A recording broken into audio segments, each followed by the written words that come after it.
Hello friends, हम लोग कक्षा 11वीं जीव विज्ञान एनसीईआरटी का 6वां चैप्टर पढ़ रहे हैं, पुष्पी पादपों का शरीर। इसके पिछले तीसरे वीडियो में मैंने आपको जड़, तना, पत्ती इन सब की आंतरिक संरचना बतला दिया है। अब हम पढ़ेंगे द्वितीयक वृद्धि, सेकेंडरी ग्रोथ। देखिए, इसके बारे में हमने पिछले तीनों वीडियो में काफ़ी चर्चाएं की हैं और मैंने आपको बताया है कि द्वितीयक वृद्धि क्या है। देखिए, एक्चुअली जो द्विबीजपत्री पौधे हैं उनमें कैम्बियम नाम का एक ऊतक होता है जो कि विभज्योतक होता है, मेरिस्टेम टिश्यू, ठीक है। और ये जाइलम फ्लोएम के बीच में होता है और इसी कैम्बियम से नए जाइलम और फ्लोएम बनते जाते हैं जिंदगी भर, और उसके कारण से पौधे में टिश्यूज़ का नया लेयर बनते जाता है और पौधा मोटा, बड़ा, लंबा, चौड़ा एक वृक्ष में बदलते चला जाता है। तो इसे हम द्वितीयक वृद्धि कहते हैं। प्राथमिक जो ऊतक हैं वो एम्ब्रियो से, भ्रूण से बनते हैं। शुरू में जो जाइलम, फ्लोएम, कॉर्टेक्स वगैरह जो भी बनते हैं उनको हम प्राथमिक ऊतक कहते हैं। तो पौधा जब यंग हो जाता है, करीब इतना बड़ा हो जाता है, मतलब जैसे कि धान वगैरह के पौधे उतने बड़े, तो धान वगैरह पौधे तो एक बीजपत्री हैं, उनमें द्वितीयक वृद्धि नहीं होती, इसलिए वो उतने ही बड़े रह जाते हैं। लेकिन द्विबीजपत्री पौधे जब इतने बड़े तक हो जाते हैं, लगभग शाखी पौधे इतने बड़े, तो फिर उनमें द्वितीयक वृद्धि चालू हो जाती है। द्वितीयक वृद्धि से उनमें नए जाइलम, फ्लोएम, कॉर्टेक्स, मेडुला ये सब बनते चले जाते हैं। तो उससे वो पौधा फिर और बड़ा होने लगता है और धीरे धीरे एक वृक्ष में बदल जाता है। तो द्वितीयक वृद्धि में इस टाइप की चीज़ें कैसे बनती हैं, इनको हमको पहले इस फिगर से समझना है। देखिए, हालांकि ये भी मैंने आपको पहले बताया है, एक बार फिर से बता देता हूँ। देखिए, ये एक द्विबीजपत्री पौधा का तने का टीएस है। तो इसमें आप देख सकते हैं कि जाइलम फ्लोएम जो है एक रिंग के अंदर बंद है, इसको स्टील कह सकते हैं, और जाइलम फ्लोएम इसमें संयुक्त प्रकार के हैं, कंजॉइंट, क्योंकि संयुक्त का मतलब होता है कि जाइलम फ्लोएम एक साथ है, जाइलम फ्लोएम एक साथ है, जाइलम फ्लोएम एक साथ है, ये कंजॉइंट या संयुक्त कहते हैं। इसमें अंदर की तरफ जाइलम होता है, बाहर की तरफ फ्लोएम होता है। और द्विबीजपत्री पौधों में ये खुले प्रकार का है। खुला प्रकार का इसलिए क्योंकि बीच में ये कैम्बियम का एक स्तर है, आप देख सकते हैं, इसलिए ये खुला प्रकार का है। और एक कैम्बियम क्या है? विभज्योतक है, लेटरल मेरिस्टेम है, पार्श्व विभज्योतक है, लेटरल मेरिस्टेम। और इसमें यह क्षमता होती है कि नए जाइलम फ्लोएम वगैरह को बना सकता है। तो ये जो पहले आप ये समझिए कि जाइलम फ्लोएम के अंदर जो ये कैम्बियम है इसको हम कहते हैं इंट्राफेसिकुलर, इंट्राफेसिकुलर कैम्बियम, मतलब अंतरा संवहनी एधा, कैम्बियम को एधा कहते हैं, अंतरा संवहनी, क्योंकि अंदर में है, संवहन ऊतक के अंदर में है, अंतरा संवहनी। और ये प्राथमिक ऊतक है, प्राथमिक मेरिस्टेम है, क्योंकि ये शुरू से एम्ब्रियो से बना हुआ है। लेकिन ये बाहर में आप देखिए कि ये पूरा मेडुला जो पित्त भरा पड़ा है, ये मेरिस्मेटिक टिश्यू का, यही बीच बीच में ऐसे घुसे पड़े हैं, इनको हम कहते हैं मेडुलरी रे। पित्त जो बीच बीच में घुसा है इसे मेडुलरी रे यानी मज्जा किरणें कहते हैं। तो इसके ऊतक पेरेन्काइमेटस है, मृदुतक है, मतलब इसमें विभाजन की क्षमता नहीं है। तो अब क्या होगा, देखिए कि इसी में एक लेयर जो है ऐसा वाला एक लेयर, ये वापस मेरिस्मेटिक टिश्यू में बदल करके कैम्बियम बन जाते हैं, ऐसे बन जाते हैं। तो ये जो बाद में बनते हैं ये चूंकि जाइलम फ्लोएम के बाहर है, इसलिए हम इनको कहते हैं बाह्य संवहनी कैम्बियम या इंटरफेसिकुलर। इंटरफेसिकुलर का मतलब संवहन ऊतकों के बीच बीच में, अंदर में, मतलब बाहर में, संवहन ऊतकों के बाहर में, क्योंकि जो अंदर में थे उसको हम इंट्रा कह रहे थे। दोनों के शब्दों में थोड़ा ध्यान रखेंगे, इंटर और इंट्रा, इन दोनों के शब्दों में अंतर है। इंट्रा का मतलब अंदर में, इंटर का मतलब बाहर में। तो पहले ये अंदर में थे ही, अब बाहर में भी बन गए, तो इससे पूरा एक कैम्बियम रिंग बन गया। ये कैम्बियम रिंग आपको यहाँ पर दिख रहा है, देखिए बहुत स्पष्ट तरीके से। तो एक कैम्बियम रिंग के दो भाग हमने देखे, एक इंट्राफेसिकुलर जो पहले से था जाइलम फ्लोएम के अंदर बीच में, और इंटरफेसिकुलर जो ये बाहर में बने हुए हैं। ये तो पहले वाले शुरू से बने थे, बाद वाले बाद में बने हैं, इससे कैम्बियम रिंग बन गया। तो ये जो कैम्बियम रिंग है इसे हम कहेंगे वेसिकुलर कैम्बियम, स्टेलर कैम्बियम या वेसिकुलर कैम्बियम, मतलब संवहनीय कैम्बियम, संवहन ऊतक के साथ बना हुआ कैम्बियम। क्योंकि एक कैम्बियम ना कॉर्टेक्स वाले भाग में रहता है, वल्कुट वाले भाग में, जो एपिडर्मिस के नीचे था ना, आपको मैंने बार बार ये दिखाया है, देखिए कि एपिडर्मिस के नीचे कॉर्टेक्स के कई लेयर हैं, फिर उसका आखिरी लेयर एंडोडर्मिस है, पेरिसाइकल है ना, फिर जाइलम फ्लोएम है। तो अभी जाइलम फ्लोएम के बीच में आपने एक कैम्बियम रिंग बनाया है ना, इसे हम वेसिकुलर कैम्बियम कहते हैं।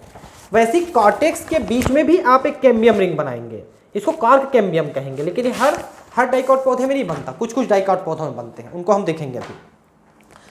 तो अभी आपने देखा कि ये वेसिकुलर कैम्बियम बना है, संवहनीय कैम्बियम बना है। अब देखिए इसमें जो शुरू से जो जाइलम और फ्लोएम बने हुए हैं, अंदर की तरफ जाइलम है, बाहर की तरफ फ्लोएम है, जो शुरू से बने हुए हैं, ये प्राथमिक जाइलम और प्राथमिक फ्लोएम कहलाते हैं, जो पौधे के जन्म के साथ ही बना हुआ है एम्ब्रियो से। ठीक है, अब जब पौधा थोड़ा बड़ा हो जाएगा और ये कैम्बियम रिंग बन जाएगा, तो कैम्बियम रिंग क्या करेगा पता है, जिधर जाइलम है पहले वाले जाइलम, उधर ही और जाइलम बनाएगा, और जिधर फ्लोएम है उधर और फ्लोएम बनाएगा। तो ये जो और जाइलम और फ्लोएम जो नए बन रहे हैं, इनको हम कहते हैं द्वितीयक जाइलम और द्वितीयक फ्लोएम। जो शुरू से बने थे वो प्राथमिक जाइलम और प्राथमिक फ्लोएम थे, अब जो दोबारा बने वो द्वितीयक जाइलम और द्वितीयक फ्लोएम है। अब बाहर में देखिए एक चीज और बता दें आपको कि बाहर में भी कैम्बियम वाला भाग है, तो ये इधर और इधर मेडुलरी रे और बनाता है, क्योंकि जब ये फैलेंगे तो मेडुलरी रे को भी फैलना पड़ेगा उसके साथ साथ। तो ये द्वितीयक मज्जा किरणें, द्वितीयक मेडुलरी रे और साथ ही साथ बनाते जाते हैं। तो अंदर में जाइलम की तरफ जाइलम, फ्लोएम की तरफ फ्लोएम, और बाहर में मेडुलरी रे की तरफ मेडुलरी रे, ये बनते चले जाते हैं। तो यही द्वितीयक जाइलम, द्वितीयक फ्लोएम, द्वितीयक मेडुलरी रे या मज्जा किरणें कहलाते जाती हैं। तो इनसे क्या होता है कि ये जो लेयर हैं जाइलम, फ्लोएम, मेडुलरी रे के, ये लेयर बढ़ते चले जाते हैं, नए लेयर बनते चले जाते हैं। तो ये प्लांट जो है मोटाई में बढ़ते चले जाता है। इसीलिए हमने शुरू से पढ़ा था कि ये जो पार्श्व कैम्बियम है, पार्श्व लेटरल मेरिस्टेम है, वही मोटाई को बढ़ाता है। तो इसी को हम लेटरल मेरिस्टेम कह रहे थे, जो अंदर में कैम्बियम है, बाहर में जो कैम्बियम बना, उसी को लेटरल मेरिस्टेम कह रहे थे। पार्श्व मेरिस्टेम, पार्श्व विभज्योतक, समझ पाए? तो एक बार फिर से बता दे रहा हूं, आप समझ लीजिए कि शुरू में जाइलम फ्लोएम के बीच में कैम्बियम है, ये इंट्रावेसिकुलर कैम्बियम है, बाहर वाले में भी कैम्बियम बन गया, इसे हम कहते हैं इंटरवेसिकुलर कैम्बियम, जिससे एक रिंग बन गया कैम्बियम का। और ये जो रिंग है कैम्बियम रिंग, इसको वेसिकुलर कैम्बियम रिंग कहते हैं। ये जाइलम की तरफ द्वितीयक जाइलम, फ्लोएम की तरफ द्वितीयक फ्लोएम और मेडुलरी रे की तरफ द्वितीयक मेडुलरी रे बनाते हैं। एक और चीज ध्यान रखेंगे कि जब ये द्वितीयक फ्लोएम बनाते जाता है बाहर की तरफ, तो द्वितीयक फ्लोएम ऐसे प्राथमिक फ्लोएम को ऐसे दबा करके दबाते दबाते दबाते क्रश कर देता है, लगभग खत्म हो जाता है प्राथमिक फ्लोएम। उसी तरह से प्राथमिक जाइलम को अंदर की तरफ दबाता है, लेकिन जाइलम चूंकि ट्रैकिड वेसल का बना होता है तो पूरी तरह से क्रश तो नहीं होता, लेकिन वो दब करके काफी हद तक वो फ्लैट हो जाता है, वो बंद हो जाता है। ठीक है, तो ये मेरे हिसाब से आपको द्वितीयक वृद्धि इस वाले भाग में समझ में आया। ठीक है, अब एक चीज देखिए, हमने कॉर्टेक्स देखा था, ठीक है, ऐसा ये जो एपिडर्मिस है उसके नीचे कॉर्टेक्स के बहुत सारे लेयर हैं। देखिए ये कॉर्टेक्स के बहुत सारे लेयर हैं। इसी कॉर्टेक्स के लेयर में ये भी मेरिस्टेमेटिक है, बीच में एक कैम्बियम एक लेयर बन जाता है, एक लेयर। ये कैम्बियम पूरी तरह से नया बना, पहले इस कैम्बियम का कोई भाग नहीं था। जैसे आपने वेसिकुलर में देखा कि आधा भाग पहले से था, आधा भाग बाहर वाले बाद में बने, वैसा नहीं, ये पूरा का पूरा नया ही बना। ये vesicular cambium, sorry cork cambium, ये पूरी तरह से बना। अब ये कॉर्क कैम्बियम क्या करेगा पता है? कॉर्क कैम्बियम हम इसको फेलोजेन कहते हैं, फेलोजेन। ये बाहर की तरफ कॉर्क बनाएगा, कॉर्क। एक्चुअली ये जो लेयर है कॉर्टेक्स के लगभग लगभग बाहर वाले लेयर से बनता है, एक दो लेयर अंदर से ही बन जाता है ये कॉर्क कैम्बियम। तो बाहर की तरफ ये कॉर्क बनाता है। कॉर्क क्या चीज होता है? ऐसे कोशिकाएं होती हैं जिसमें सुबेरिन का जमाव होता है, सुबेरिन। और ये सुबेरिन जो है उसको वाटरप्रूफ बना देता है और हल्का बना देता है वजन में, तो हम उसे कहते हैं कॉर्क, और उसको निकाल देते हैं। ये ओक नाम के प्लांट में मिलेगा आपको, ठंडे इलाकों में। ओक नाम का एक प्लांट है जिसका साइंटिफिक नेम है क्वेरकस शुबर, क्वेरकस शुबर। ठीक है, क्वेरकस ट्यूबर इससे निकलता है। ठंडे इलाकों का प्लांट है ये, और इतना मोटा मोटा छाल टाइप का निकल जाता है कॉर्क, उसको निकाल लेते हैं, उससे बॉटल वाटल का ढक्कन बनाते हैं। ऐसे लकड़ी वाला ढक्कन लगा रहता है ना शैंपेन वगैरह, पक से निकलता है वो वाला, और ऐसी कॉर्क बॉल बनता है जो क्रिकेट खेलते हैं, ठीक है, उस टाइप की चीज़ें बनती हैं। तो मैं आपको ये बता रहा था, देखिए यहाँ पर कि ये एक लेयर जो है, ये देखिए ये एक लेयर बना, ये मेरिस्मेटिक टिश्यू बन गया। हम इसको कहते हैं फेलोजेन, कॉर्क कैम्बियम। हिंदी पहले समझ लीजिए, कॉर्क कैम्बियम, ठीक है। कॉर्क कैम्बियम को हिंदी में कहते हैं कागजन, फेलोजेन, ठीक है, फेलोजेन। और ये बाहर की तरफ कॉर्क बनाता है, कॉर्क मतलब काग, ठीक है, कॉर्क बनाता है। और अंदर की तरफ ना, अंदर की तरफ ये द्वितीयक कॉर्टेक्स बनाता है, द्वितीयक वल्कुट, जिसको फेलोडर्म कहते हैं, फेलोडर्म, ठीक है, फेलोडर्म कहते हैं, ठीक है। तो मैं बता दूं फिर से, कॉर्टेक्स का एक लेयर पहले कैम्बियम में बदला, उस कैम्बियम को कॉर्क कैम्बियम यानी कागजन यानी फेलोजन कहते हैं। बाहर की तरफ एक कॉर्क बनाता है ना, और अंदर की तरफ द्वितीयक कॉर्टेक्स बनाता है, कॉर्टेक्स भी द्वितीयक बनेगा, ठीक है, और उसे फेलोडर्म कहते हैं। और बीच में जो कैम्बियम है उसको फेलोजन, कॉर्क कैम्बियम को, फेलोडर्म द्वितीयक कॉर्टेक्स को, और कॉर्क, ये हम कहते हैं कॉर्क को। तो इस तरह से द्वितीयक वृद्धि इसमें होता है, ठीक है। और अंदर की तरफ जो द्वितीयक वृद्धि हो रही देख सकते हैं कि द्वितीयक जाइलम बनते जा रहे है ना, और द्वितीयक फ्लोएम थोड़ा कम बनता है, ध्यान रखेंगे, द्वितीयक फ्लोएम थोड़ा कम बनेगा। द्वितीयक फ्लोएम ये वाला है द्वितीयक फ्लोएम, ठीक है, ये ब्लू वाला, ये द्वितीयक फ्लोएम है। और ये जो है ये कैम्बियम है, ये देखिए कैम्बियम छल्ला। तो जब द्वितीयक जाइलम बनेगा तो थोड़ा ज़्यादा बनता है, द्वितीयक फ्लोएम थोड़ा कम बनता है मात्रा में, फ्लोएम की मात्रा कम रहती है, जाइलम की मात्रा ज़्यादा रहती है, ठीक है। तो मेरे हिसाब से आपको द्वितीयक वृद्धि पिछले वीडियो और इस वीडियो में मिला करके मैंने आपको समझाने की कोशिश किया है, और ये एक बार समझ में आ गया तो आपको दिक्कत नहीं होगा। लेकिन अगर समझ में नहीं आया तो फिर आपको कभी भी दिक्कतें रहेंगी ही इसको समझने में, इस बात को ध्यान रखेंगे, ठीक है। तो अब द्वितीयक वृद्धि हम पढ़ेंगे कि कैसा चलता है द्वितीयक वृद्धि। इसमें क्या लिखा है इसको हम देख लेते हैं, ठीक है।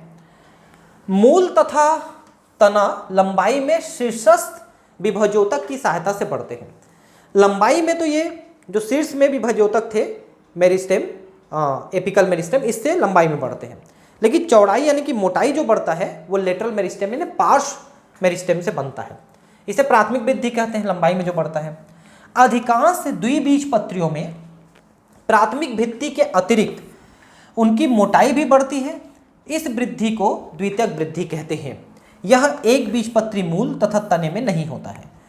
आप ध्यान रखें कि जब तने में द्वितीयक वृद्धि होगा और तना बहुत विशाल बनता चला जाएगा तो जड़ में भी द्वितीयक वृद्धि करेंगे ताकि जड़ भी विशाल होती जाए नीचे में, ताकि वो उतने बड़े पेड़ को संभाल सके, है ना, ये कारण है। तो एंजियोस्पर्म के द्विबीजपत्री पौधों में और जिम्नोस्पर्म में ये द्वितीयक वृद्धि पाई जाती है। जिम्नोस्पर्म जैसे साइकस है, पाइनस है, इनके तने तथा मूल में भी द्वितीयक वृद्धि होती है। जो ऊतक द्वितीयक वृद्धि में भाग लेते हैं उन्हें पार्श्व मेरिस्टेम, संवहन कैम्बियम तथा कॉर्क कैम्बियम कहते हैं। तो एक्चुअली ये जो पार्श्व मेरिस्टेम है यही है संवहन कैम्बियम तथा कॉर्क कैम्बियम, जिसके बारे में अभी मैंने बताया कि वो द्वितीयक जाइलम और द्वितीयक फ्लोएम को और बना रहे हैं और कॉर्क को बना रहे हैं, ठीक है। तो पहला है संवहन कैम्बियम। तो जैसा मैंने बताया कि जाइलम फ्लोएम के बीच में है वो भी है और जाइलम फ्लोएम के बाहर भी बनता है, ऐसा करके पूरा रिंग बन जाता है ना। इसी को संवहन कैम्बियम ये कह रहा है।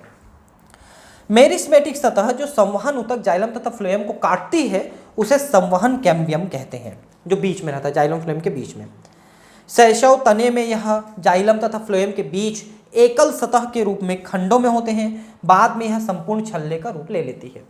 तो अंदर में जो होता है वो इंट्राफेसिकुलर, फिर बाहर में भी बन जाता है वो इंटरफेसिकुलर, दोनों मिलके एक छल्ला बना लेते हैं। तो इस तरह से कैम्बियम छल्ले का निर्माण हो जाता है। द्विबीजपत्री तने में प्राथमिक जाइलम फ्लोएम के बीच में स्थित कैम्बियम अंतःपुली कैम्बियम है। ये देखिए इसी को कहते हैं इंट्राफेसिकुलर, अंतःपुली कैम्बियम है। मध्यांश किरणों की कोशिकाएं जो अंतःपुली के समीप होती हैं ये भी मेरिस्मेटिक हो जाती हैं और इसे अंतरापुली, नाम गलत लिख दिया, अंतरा नहीं होगा, अंतरपुली होगा ये, अंतरपुली, ठीक है, अंतर, इंट्रा कैम्बियम, अंतरपुली, क्योंकि ये जो अंतः है उसी को दूसरा नाम अंतरा होता है, तो अंतरपुली कैम्बियम बनाता है। इस प्रकार कैम्बियम का एक अखंड छल्ला बन जाता है। समझ गए ना इसको? पहले जो है वो अंतरापुली है या अंतःपुली है, और बाद में जो बना वो अंतरपुली है, इससे एक कैम्बियम रिंग बना, उसी को हिंदी में बताया, बहुत बढ़िया लिखा है, ठीक है। देखिए एनसीईआरटी के बारे में आपको बता दूं, ज़्यादातर टीचर्स लोग क्या बोलते हैं, एनसीईआरटी बेकार बुक है बोल देते हैं, कई लोग बोल देते हैं, लेकिन मैं बता रहा हूं कि एनसीईआरटी भारत की सबसे अच्छी बुक है। बस इसको ना सही ढंग से समझने की जरूरत है। ये गागर में सागर भरा हुआ है, अच्छे अच्छे बड़े प्रोफेसर्स ने मिलकर इसको लिखा है और गागर में सागर भरा है। बस ये है कि आप इसको समझ पाएं तो इसमें सब कुछ दिया है, और नहीं समझ पाएं तो बेकार बुक है, ठीक है। जैसे हमारे गीता, महाभारत, रामायण जो है, जो लोग इनको पढ़ते हैं ना उनको वास्तविकता समझ में आती है। बाकी फेसबुक, व्हाट्सएप में तो दुनिया भर की बुराइयां लोग लिखे रहते हैं कि इन्होंने ये लिखा है, इन्होंने उनके ऊपर जुल्म ढाया है, ये किया है, आप एक बार पढ़ो तो सही, तब तो आपको पता चलेगा कि उसमें एक्चुअली क्या लिखा है। आप दूसरे के कहने से क्यों चल रहे हो? आप खुद पढ़ो, खुद समझो, तब समझ में आएगा आपको। वैसी एनसीईआरटी है, आप ढंग से इसको समझने और पढ़ने की कोशिश करेंगे तो आपके लिए बहुत अच्छी बुक है, और नहीं तो आप समझ ही नहीं पाएंगे इसको, ऐसा है, ठीक है। अब इस कैम्बियम छलने की क्रिया क्या है? तो मैंने पहले ही बताया कैम्बियम छल्ला क्या करता है। जिधर प्राथमिक जाइलम उधर द्वितीयक जाइलम, प्राथमिक फ्लोएम उधर द्वितीयक फ्लोएम, जिधर प्राथमिक मज्जा किरणें हो तो द्वितीयक मज्जा किरणें, ये बनाते चले जाते हैं, तो इन ऊतकों का और निर्माण होते चले जाता है और पौधा मोटा से मोटा होता चला जाता है। कैम्बियम छल्ला सक्रिय हो जाता है, बाहर तथा भीतर दोनों नई कोशिकाएं बनाता है। जो कोशिकाएं पित्त की ओर बनती हैं वे परिपक्व होकर द्वितीयक जाइलम बनाती हैं, और जो बाहर की ओर होती है द्वितीयक फ्लोएम बनाती हैं। अंदर की तरफ जाइलम, बाहर की तरफ फ्लोएम बनते चले जाते हैं। कैम्बियम प्रायः भीतर की ओर अधिक सक्रिय होता है और बाहर की ओर कम सक्रिय होता है, इसलिए द्वितीयक जाइलम अधिक बनते हैं और द्वितीयक फ्लोएम कम बनते हैं, है ना। द्वितीयक फ्लोएम शीघ्र ही एक सघन पिंड बन जाता है, अतः प्राथमिक तथा द्वितीयक फ्लोएम स्नेह स्नेह दब जाते हैं। तो जैसे जैसे द्वितीयक फ्लोएम बनते जाता है, पहले वाले फ्लोएम दबते चले जाते हैं और धीरे धीरे नष्ट होते चले जाते हैं, क्योंकि द्वितीयक जाइलम अखंड रूप से बनते रहते हैं। प्राथमिक जाइलम केंद्र में और केंद्र की तरफ, केंद्र के आसपास लगभग वैसे ही बने रहते हैं, एकदम दबते चले जाते हैं केंद्र की तरफ। कुछ स्थानों पर कैम्बियम पेरेनकाइमा की एक संकरी पट्टी बनाते हैं। यह पट्टी द्वितीयक जाइलम फ्लोएम में से होकर अरी दिशाओं में जाती है। इनको द्वितीयक मज्जा किरणें कहते हैं। इसको आप समझ गए होंगे। द्वितीयक मज्जा किरणें क्या है? इधर इधर जो बनती हैं ये द्वितीयक मज्जा किरणें बनाती हैं। तो ये भी फैलते चले जाती हैं, क्योंकि जाइलम फ्लोएम फैल रहे हैं तो ये फैलते चले जाएंगे, तो इनको भी फैलना पड़ेगा ना साथ ही साथ, तब तो ये बराबर मोटाई बढ़ेगी, सब तरफ के टिश्यू बढ़ेंगे तो, है ना। ये भी आप समझ गए। अब है बसंत दारू तथा शरद दारू, स्प्रिंग वुड और ऑटम वुड। आप समझिए क्या चीज़ है, इसको आप जरा ध्यान समझिए। हम लोग भारत के रहने वाले हैं। अगर आप कश्मीर इलाके के कोई स्टूडेंट हैं, ठीक है, तो अलग बात है, नहीं तो भारत के ज़्यादातर इलाके जो होते हैं वो गर्म प्रदेश है। मतलब साल भर यहाँ ठंड में भी 0 डिग्री से तो ऊपर ही रहता है ना। और 0 डिग्री से अगर ऊपर है तो फिर वो यूनिफॉर्म माना जाएगा। यहाँ पर ये देखने को नहीं मिलेगा आपको, जिसके बारे में मैं बताने वाला हूँ। ये देखने को मिलेगा उन इलाकों में जो ठंड के दिनों में बहुत ठंडे हो जाते हैं, -10, 15, 20, 25 हो जाते हैं, और गर्मी के दिनों में +10, 15, 20 तक होते हैं। इस बीच में इन इलाकों में आपको पौधों में एनुअल रिंग देखने को मिलेगा, वार्षिक वलय। अब ये क्या चीज़ है देखिए, होता ये है इन इलाकों में जब बसंत ऋतु रहता है, मतलब गर्मी का दिन आता है, तो गर्मी के दिन टेम्परेचर जो है 0 से लेकर के ऊपर 10, 15, 20 तक चढ़ता है। ये इनके लिए बहुत बढ़िया मौसम हो जाता है। तो इनके जो द्वितीयक वृद्धि होती है उसके जाइलम में ट्रेकिड, वेशेल यानी ट्यूब्स वाले मजबूत वाले टिश्यू ज़्यादा बनते हैं, ठीक। लेकिन जब ये ठंड का दिन आता है, ऑटम सीजन, मतलब शिशिर ऋतु, ठीक है, शिशिर, शरद, उस समय क्या होता है, जब बहुत ठंड होती है तो ये जो कैम्बियम है, जब नए जाइलम वगैरह बनाते हैं तो जाइलम में ट्रेकिड, वेशेल यानी ट्यूब ना बना करके वो पेरेनकाइमा ज़्यादा बनाने लगते हैं। पेरेनकाइमा मुलायम टिश्यू होते हैं। तो उससे क्या होता है कि पूरे साल भर में 2 लेयर बन जाएगा। एक जो बसंत ऋतु में बनेगा गर्मी के दिनों में, उसमें ट्रेकिड, वेशेल, मजबूत टिश्यू ज़्यादा रहेंगे, ये थोड़े हल्के हल्के रंग का होता है। और जब ठंड का दिन आएगा तो एक लेयर बनेगा जिसमें पेरेनकाइमेटस ऊतकों की मात्रा ज़्यादा रहेगी और ये थोड़े डार्क कलर के रहते हैं। तो साल भर में एक लेयर बना जिसके अंदर 2 लेयर रहेंगे, एक डार्क एक लाइट, एक जो शरद ऋतु में बना जिसमें पेरेनकाइमेटस ज़्यादा है और थोड़े मजबूत कम है, और दूसरा जो बसंत ऋतु में बने जो ज़्यादा मजबूत है जिसमें ट्रेकिड वेसल बने हैं, ट्यूब बने हैं जाइलम के, वो ज़्यादा मजबूत है। तो ऐसे करके 2 लेयर मिलके एक कंप्लीट लेयर बनाते हैं, एक लेयर के अंदर 2 सब लेयर। तो जो एक लेयर है वो वार्षिक वलय है 1 साल का, उसके अंदर 2 लेयर, एक गर्मी का एक ठंड का। उसी को कहते हैं शरद दारू, दारू मतलब जाइलम, और बसंत दारू। ठीक है, शरद और बसंत में अलग अलग बनाते हैं ये जाइलम फ्लेम के जो अंग हैं, उसको अलग अलग तरीके से बनते हैं। लेकिन ये कहाँ होते हैं? ठंडे इलाकों में। अब देखिए, जैसे मान लो उस इलाके के किसी पौधे के आपको उम्र निकालनी है, तो उम्र निकालने के लिए आप पौधे के पास जाते हैं, तो उसका जो आधार भाग है यहाँ से अगर पौधे को काट दें, ऐसे काट के गिरा दें, तो आप उसमें गिन सकते हैं कितने वार्षिक वलय हैं। तो जितने वार्षिक वलय रहेंगे उतने साल पुराना पौधा है। लेकिन आप ऐसे काट देंगे तो पौधा तो नष्ट हो गया, पेड़ नष्ट हो गया। तो ऐसा नहीं करते एक्चुअली। उसके लिए हम क्या करते हैं, एक ऐसा बोर करने वाला एक ऐसा ट्यूब टाइप का आता है, उसको इंक्रीमेंट बोरर कहा जाता है, इंक्रीमेंट बोरर। तो उसको ना ऐसे, जैसे तना ऐसे खड़ा है, इसमें ऐसे घुसा देते हैं ऐसे, तो उसमें लेयर में जो जो टिश्यू होते हैं वो उसके साथ ऐसे बाहर निकल आते हैं। फिर उसको गिन लेते हैं कौन कौन सा टिश्यू है इसमें, है ना, कौन कौन सा लेयर है, और फिर उसको वापस घुसा करके वहाँ पर मोम वगैरह से सील कर देते हैं। तो उससे पौधे को नुकसान नहीं होता, पौधा नष्ट नहीं होता, और हम वार्षिक वलय गिन सकते हैं वैसे तो इंक्रीमेंट बोरर के द्वारा। कैम्बियम की क्रिया शारीरिक, क्रियात्मक तथा पर्यावरणीय कारकों से नियंत्रित होती है। उष्णकटिबंधीय क्षेत्रों में जलवायु समान नहीं होती। बसंत के मौसम में कैम्बियम बहुत सक्रिय होता है और अधिक संख्या में वाहिकाएं बनाता है जाइलम की, जिसकी गुहिका चौड़ी होती है। बसंत के मौसम में बनने वाली काष्ठ को बसंत दारू अथवा अग्र दारू कहते हैं। अर्ली वुड, शुरू में बना अर्ली वुड। सर्दियों में कैम्बियम कुछ कम सक्रिय होता है और सक्रिय वाहिकाएं बनाता है। इस काष्ठ को शरद दारू अर्थात पश्च दारू या लेट वुड या ऑटम वुड कहते हैं। इसमें सक्रिय वाहिकाएं तो बनती हैं, वाहिकाएं मतलब वेसल इनमें बनती हैं लेकिन कम मात्रा में बनती हैं। इनमें पेरेनकाइमेटस सेल्स ज़्यादा बनते हैं। ठीक है, बसंत ऋतु का रंग हल्का होता है यहाँ पर लकड़ी का, और उसका घनत्व तो कम होता है क्योंकि इसमें ट्यूब्स ज़्यादा बनते हैं और ट्यूब्स खोखले होते हैं। शरद दारू गहरे रंग की होती हैं, उनका घनत्व तो अधिक होता है क्योंकि इसमें ट्यूब्स कम बनते हैं। 2 प्रकार के काष्ठ एकांतर सकेंद्र वलय के रूप में होते हैं जिन्हें वार्षिक वलय कहते हैं। आप इन वार्षिक वलयों को गिनकर वृक्ष की आयु का अनुमान लगा सकते हैं, है ना।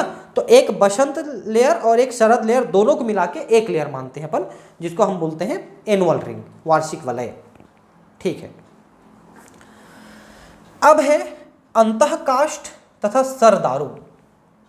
ठीक है, अब देखिए ये क्या चीज है अंतःकाष्ठ तथा सरदारू। जाइलम जैसे जैसे नए बनते जाते हैं, आप समझते जाएंगे ना। जैसे ये केंद्र है ना, ये पौधा है, देखिए ये पौधा है। तो इस पौधे में कैम्बियम जो है, यहाँ पर एक कैम्बियम है, ये अंदर की तरफ जाइलम बनाता है, पता है ना आपको, अंदर की तरफ जाइलम बनाता है, फ्लेम बाहर की तरफ बनाता है। तो अंदर की तरफ जो जाइलम बनते जाते हैं, मतलब ऐसे जाइलम बनते जाएंगे, ऐसे ऐसे ऐसे ऐसे बनते जाएंगे, तो जो जाइलम अंदर की तरफ आते जाएंगे, पुराने वाले अंदर दबते जाएंगे, नए वाले ऐसे बनते चले जाएंगे। तो जो पुराने वाले जाइलम हैं वो एक तो दबते चले जाते हैं और दूसरा वो क्लोज होते चले जाते हैं। उनके अंदर कुछ कुछ मटेरियल जमा होने लगते हैं और वो बंद होने लगते हैं, चोक होने लगते हैं, वो जाइलम काम नहीं करते। और जाइलम जो किनारे में नए बनते चले जाते हैं, अंदर की तरफ पुराने दबते चले जाते हैं, वो बंद होते चले जाते हैं। और किनारे जो नए जाइलम बनते चले जाते हैं वही जाइलम क्रियाशील होते हैं, और जब वो पुराने हो जाएंगे, वो अंदर दब जाएंगे, तो वो भी बंद हो जाएंगे। तो जैसे कि जाइलम का ट्यूब है, तो इसमें जो छिद्र होते हैं उन्हीं छिद्रों से मटेरियल घुस करके इसके अंदर ल्यूमेन में जमा होने लगते हैं, इनको टाइलोसिस कहते हैं, और ये जाइलम बंद होने लगता है। तो केंद्र की तरफ जो जाइलम जा रहे हैं पुराने वाले, वो बंद होते चले जाते हैं, और किनारे की तरफ जो नए जाइलम बनते जा रहे हैं वही क्रियाशील रहते हैं। लंबी आयु वाले वृक्षों में द्वितीयक जाइलम का अधिकांश भाग, विशेषतः तने का केंद्रीय भाग अथवा सबसे भीतरी भाग, काले भूरे रंग का हो जाता है और इसे अंतःकाष्ठ अथवा कठोर दारू कहते हैं। जो अंदर दबते जा रहे हैं वो गहरे रंग के होते जाते हैं, बंद होते चले जाते हैं और मजबूत होते चले जाते हैं, उन्हीं को काष्ठ कहते हैं, अंतःकाष्ठ। देखिए एक चीज़ बता दें, जब आप लकड़ी काटते हो किसी पेड़ से तो उस लकड़ी की कीमत इसी के मोटाई के आधार पर नापी जाती है कि उसमें जो अंतःकाष्ठ है वो कितना डेवलप हो चुका है, उसको सार कहते हैं। सिंपल हिंदी में जैसे इधर जो हम आम भाषा में बोलते हैं सार, तो उस लकड़ी में कितना सार बना हुआ है उसके आधार पर उसकी कीमत होती है, क्योंकि वही सार जो होता है वो टिकाऊ होता है, वो ना तो जल्दी सड़ता है, ना गलता है, ना टूटता है, ना फूटता है। उसी हिस्से को निकाल करके आप अगर दरवाजे खिड़की सब फर्नीचर बनवा दें तो 200 400 500 1000 सालों तक भी वो सुरक्षित रहेगा। इसलिए जो पुराने ज़माने में बने हुए किले हैं राजा महाराजाओं के, जो आज से हजारों सालों पहले भी बने हुए हैं, उनमें लगे हुए दरवाजे खिड़की भी आज तक सलामत हैं, क्योंकि वो इसी से बनवाते थे, सार वाले भाग से। ठीक है। अंतःकाष्ठ में बहुत से कार्बनिक यौगिक जैसे टेनिन, रेजिन, तेल, गोंद, खुशबूदार पदार्थ, आवश्यक तेल होते हैं, वही अंदर घुस करके जमे हो गए, वही मैं बताया आपको, ये सब चीज़ जमा होते हैं। ये पदार्थ अंतःकाष्ठ को कठोर चिरस्थायी बनाते हैं और लकड़ी को सूक्ष्म जीवों और कीड़ों से भी बचाते हैं। मैंने कहा ना बहुत मजबूत और बहुत लंबे समय तक रहते हैं। इस क्षेत्र में मृत तत्व होते हैं जिनकी भित्ति बहुत ही लिग्निनी होती है, इसे हृद दारू कहते हैं। हृद दारू, हार्ट वुड इंग्लिश में कहते हैं, हार्ट वुड। ठीक है, हार्ट वुड, क्योंकि ये दिल वाला भाग है, अंदर का केंद्रीय भाग है, हार्ट वुड कहते हैं। अंतःकाष्ठ पानी का संवहन नहीं करता क्योंकि इसके जाइलम चौक हो चुके हैं, बंद हो चुके हैं, तने को यांत्रिक सहारा देते हैं। द्वितीयक जाइलम के परिधि की ओर, जो किनारे की ओर होते हैं क्षेत्र को रस दारू कहते हैं, जो हल्के रंग का होता है और जिसमें सजीव पेरेनकाइमा कोशिकाएं होती हैं, मूल से पानी और खनिज लवण को ऊपर पत्तियों तक पहुंचाते हैं। ठीक है, इसको हम कहते हैं शैप वुड। पहले वाले को हमने कहा था हार्ट वुड। ठीक है, जो केंद्र की तरफ है, किनारे की तरफ जो है वो शैप वुड है। क्यों? शैप का मतलब होता है लिक्विड, द्रव, क्योंकि उसमें द्रव चल रहा है, पानी चल रहा है, इसलिए हम उसको शैप वुड कहते हैं। और यही सक्रिय रहता है। किनारे वाले, जो बीच वाले हैं वो तो बंद होते चले जाएंगे, किनारे वाले जो नए बनते जा रहे हैं वही सक्रिय रहेंगे। इस तरह से जाइलम बनते जाते हैं, काम करते जाते हैं। अब हम बात करेंगे कॉर्क कैम्बियम की। तो मैंने अभी कुछ देर पहले आपको बताया कि कॉर्टेक्स वाले भाग में एक लेयर कॉर्क कैम्बियम का बनता है, इसको फेलोजेन कहते हैं। ये बाहर की तरफ कॉर्क बनाता है जिसको फेलेम कहते हैं, अंदर की तरफ सेकेंडरी कॉर्टेक्स बनाता है, उसको फेलोडर्म कहते हैं। और ये तीनों लेयर को मिला के फेलोडर्म और कॉर्क कैम्बियम और कॉर्क, इन तीनों को मिला के फेलेम कहते हैं। फेलेम, समझ गए बात को? फिर से बता रहा हूं, कॉर्टेक्स वाले भाग में कैम्बियम बना, बाहर की तरफ कॉर्टेक्स वाले भाग में जो कैम्बियम बना ये कॉर्क कैम्बियम है, बाहर की तरफ कॉर्क बनाता है, अंदर की तरफ सेकेंडरी कॉर्टेक्स बनाता है, उन्हीं के नाम है। जैसे जैसे तने की परिधि में वृद्धि होती जाती है त्यों त्यों बाहरी वल्कुट और बाह्य त्वचा की सतहें टूटते जाती हैं और उन्हें नई संरक्षी कोशिका सतह की आवश्यक होती है। चूंकि जो कॉर्टेक्स वगैरह हैं वो फटने लगते हैं मोटाई बढ़ने पर, इसलिए एक दूसरे मेरिस्मेटिक ऊतक तैयार हो जाता है जिसे कॉर्क कैम्बियम अथवा कागजन कहते हैं, है ना। यह प्रायः वल्कुट क्षेत्र में विकसित होता है। कॉर्टेक्स वाले भाग में कैम्बियम बना, इसी को कॉर्क कैम्बियम कहते हैं। यह कुछ सतही मोटी और संकरी पतली भित्ति वाली आयताकार कोशिकाओं की बनी होती है ना। ये कोशिका की संरचना बता रहे कैसा है, मोटी है, संकरी भित्ति वाली है। कागजन दोनों ओर कोशिकाओं को बनाता है, बाहर की तरफ काग यानी कॉर्टेक्स बनाता है, अंदर की तरफ द्वितीयक वल्कुट बनाता है। बाहर की ओर कोशिकाएं कॉर्क या काग में बन जाती हैं और अंदर की ओर कोशिकाएं द्वितीयक वल्कुट बनाती हैं, जिसको काग स्तर में विभेदित हो जाती है। मतलब ये सेकेंडरी कॉर्टेक्स बनाई, उसी को हम फेलोडर्म कहते हैं। कॉर्क में पानी प्रवेश नहीं कर सकता क्योंकि इसकी कोशिका भित्ति पर सुबेरिन जमा होता है। मैंने बताया था ना, सुबेराइज्ड हो जाता है। द्वितीयक वल्कुट की कोशिकाएं पेरेनकाइमी होती हैं। कागजन, काग तथा काग, एक मिनट, ये कागजन मतलब कॉर्क कैम्बियम, बाहर की तरफ काग और अंदर की तरफ फेलोडर्म यानी कि सेकेंडरी कॉर्टेक्स। ये नाम जो है काग, द्वितीयक वल्कुट, काग स्तर ये तीनों मिल करके परिचर्म यानी कि पेरिडर्म बनाते हैं, पेरिडर्म। कार्क कैम्बियम की क्रियाशीलता के कारण से वल्कुट की बाहरी परत और बाह्य त्वचा पर दबाव पड़ता है ना, और अंततः ये परतें मृत हो जाती हैं और उतर जाती हैं। क्रियाशील कार्क कैम्बियम के बाहर जितनी भी मृत कोशिकाएं हैं वे छाल वल्क बनाते हैं। ठीक है, तो मैं आपको ये बता रहा था कि बीच बीच में एक कार्क जो है एक लेयर के रूप में निकालते रहते हैं लोग उसको, 4-5 सालों में एक लेयर निकलता है। काफ़ी अच्छे रेट में बिक जाता है वो, काफ़ी पैसे कमाते हैं लोग उधर के इस चीज़ को बेच करके।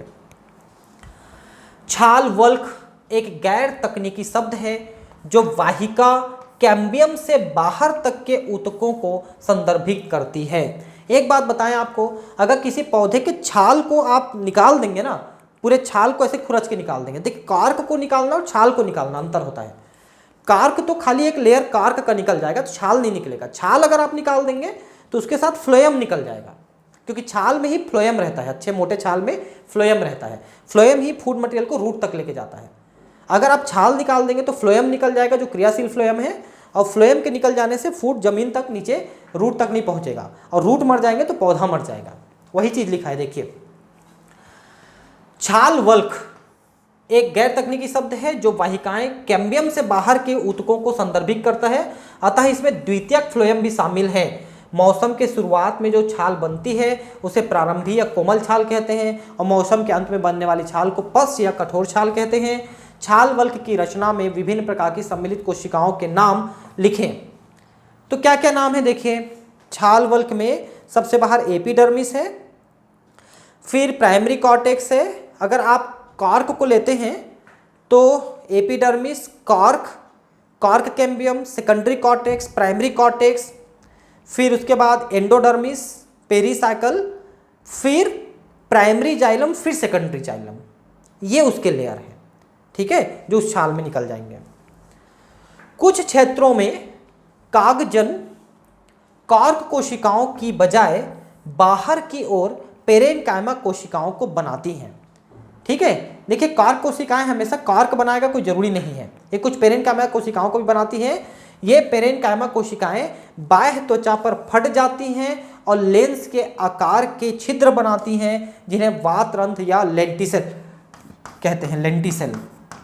एक्चुअली देखिए, जो तना का सतह है ना, उसमें छोटे छोटे छिद्र बन जाते हैं, उसी को लेंटिसेल कहते हैं। क्यों बन जाते हैं? जो कॉर्टेक्स है वो ज़्यादा ग्रो कर जाता है तो वो छिद्र फट जाते हैं, ऐसे स्टोमेटा फट जाते हैं, उसी को लेंटिसेल कहते हैं। इसी से हवा लेना देना करते हैं स्टेम में, इसी को वातरंध्र कहते हैं। ये बाहरी वायुमंडल तथा तने के भीतरी ऊतकों के बीच गैसों का आदान प्रदान करते हैं। ये अधिकांश काष्ठीय वृक्षों में पाए जाते हैं, ठीक है। लेंटिसेल, ये देखिए लेंटिसेल ऐसे दिखते हैं। जो स्टोमेटा होता है उसके अंदर की सतह पर देखिए ये मेरिस्मेटिक ऊतक ज़्यादा बन गए, ये कार्क के द्वारा बनते हैं, कार्क कैम्बियम के द्वारा। कार्क कैम्बियम मेरिस्मेटिक ऊतक बना दिए, तो मेरिस्मेटिक ऊतक ऐसे भरते चले गए, तो एपिडर्मिस को कुछ जगहों में फाड़ देते हैं, फाड़ के छिद्र बन गए, ठीक है, छिद्र बन गए, उसी को लेंटिसेल कहते हैं। तो अब इस वाले फोटो में लेंटिसेल ठीक से दिख नहीं रहे हैं, ये जो फटे फटे वाले हिस्से हैं ये लेंटिसेल हैं, इससे हवा का आदान प्रदान होता है। आप एक काम करना ना, आप किसी मोटे वृक्ष को देखना जा करके, तो उसका जो तना होता है ऐसे फटा फटा फटा फटा टाइप का दिखेगा, थोड़ा थोड़ा थोड़ा थोड़ा, है ना, वही होते हैं वातरंध्र, ठीक है। अब ये पूरा जो है कैम्बियम, छल्ला, अंतःत्वचा, परिरम, प्रोटोजाइलम, प्राथमिक फ्लोएम, वल्कुट, बाह्य त्वचा, ये सबको फिर से दे रहा है, ठीक है। तो एक्चुअली ये रूट है, रूट की द्वितीयक वृद्धि है। अभी तक हमने तने की द्वितीयक वृद्धि देखी, अब रूट की द्वितीयक वृद्धि देखेंगे। ये रूट की द्वितीयक वृद्धि का फोटो है, ठीक है। तो इसमें मैं आपको दिखा देता हूँ, इसके टेक्स्ट को यहाँ पर नहीं लिख पाया मैं, नहीं वो हो पाया, लेकिन मैं आपको बढ़िया समझा देता हूँ। देखिए क्या होता है रूट में, आपको पता है ना कि जाइलम फ्लोएम अलग अलग अलग अलग रहते हैं। जब जाइलम फ्लोएम एक साथ थे तो उनके बीच में कैम्बियम था पहले से, लेकिन अगर जाइलम फ्लोएम अलग अलग हैं तो फिर ये कैम्बियम कैसे बनेगा, उसी को समझना है। तो देखिए यहाँ पर ये जाइलम फ्लोएम अलग अलग हैं, तो यहाँ पर क्या होता है पता है, इसके ऊपर जाइलम फ्लोएम के ऊपर जो पेरीसाइकल का स्तर है, पेरीसाइकल, इस पेरीसाइकल में, ठीक है, यहां पर एक लेयर कैम्बियम का बनता है, कैम्बियम का, ठीक है। ये कैम्बियम रिंग बन जाएगा पेरीसाइकिल के द्वारा। और ये बाद में ही बना, पहले से इसमें कोई मेरिस्टेमेटिक टिश्यू नहीं थे। कैम्बियम मेरिस्टेमेटिक टिश्यू होते हैं ना, लेकिन जो पेरीसाइकिल थे पहले वो पेरेनकाइमेटस थे, तो पेरेनकाइमेटस से मेरिस्टेमेटिक टिश्यू बने। तो एक लेयर यहाँ पर देखिए मेरिस्टेमेटिक टिश्यू का बन गया, एक लेयर ये मेरिस्टेमेटिक टिश्यू बन गया। तो जिधर फ्लोएम है उधर फ्लोएम बनाएगा, जिधर जाइलम है उधर जाइलम बनाएगा, ठीक है। ये देखिए कैम्बियम छल्ला लिखा है, देखिए जो मैंने बताया वही कैम्बियम छल्ला है ना, कैम्बियम रिंग बना। तो कैम्बियम रिंग क्या करेगा, जहां पर फ्लोएम है उधर फ्लोएम बनाएगा, जहां पर जाइलम उधर जाइलम बनाएगा, वही तो करता है हमेशा। तो इस तरह से जाइलम फ्लोएम का लेयर बढ़ता चला जाएगा, तो रूट भी मोटा होता चला जाएगा। लेकिन रूट में जनरली कॉर्क कैम्बियम नहीं बनता, उसमें सिर्फ वेस्कुलर कैम्बियम बनता है। और वेस्कुलर कैम्बियम बनने का अलग तरीका है, क्योंकि इसमें जाइलम फ्लोएम अलग अलग है। तो जाइलम फ्लोएम के लेयर के बाहर जो लेयर है, जिसको हम पेरीसाइकिल कहते हैं, उसके द्वारा कैम्बियम बनता है, और वही कैम्बियम अंदर की तरफ बाहर की तरफ जाइलम फ्लोएम को बनाते चला जाता है ना। तो ये देखिए कैम्बियम छल्ला बन गया, प्राथमिक फ्लोएम है और प्रोटोजाइलम है, परिरम मतलब पेरीसाइकिल है।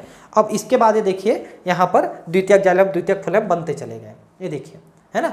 ये प्राथमिक जाइलम अंदर की तरफ थे, अब ये बाहर की तरफ यहाँ पर एक्चुअली द्वितीयक जाइलम बना है, और जहाँ पर प्राथमिक फ्लोएम था, प्राथमिक फ्लोएम उधर ही आपको द्वितीयक फ्लोएम आपको बन जाएगा। ये प्राथमिक फ्लोएम पहले का है, द्वितीयक फ्लोएम बाद में और बनेगा, ठीक है। यहाँ पर ये फोटो उतना सही नहीं बना हुआ है एक्चुअली, फिर भी मैं आपको बता रहा हूँ कि फ्लोएम की तरफ फ्लोएम, जाइलम की तरफ जाइलम बनते चले जाएंगे। तो इस तरह से रूट में भी जाइलम फ्लोएम नए बनते चले जाएंगे और रूट की द्वितीयक वृद्धि होती चली जाएगी, ठीक है फ्रेंड्स। तो इस तरह से ये चैप्टर खत्म हो जाता है, पुष्पी पादपों का शारीर। और अब नेक्स्ट क्लास में मिलेंगे अपन, ठीक है। और मैं आपको एक चीज़ बताना चाहता था कि जो मेरा केमिस्ट्री चैनल है उसको भी आप जरूर देखें, है ना, केमिस्ट्री गुरु नीट करके है, उसको आप देखें, ठीक है। फिर मिलते हैं अगले क्लास में, थैंक यू, बाय।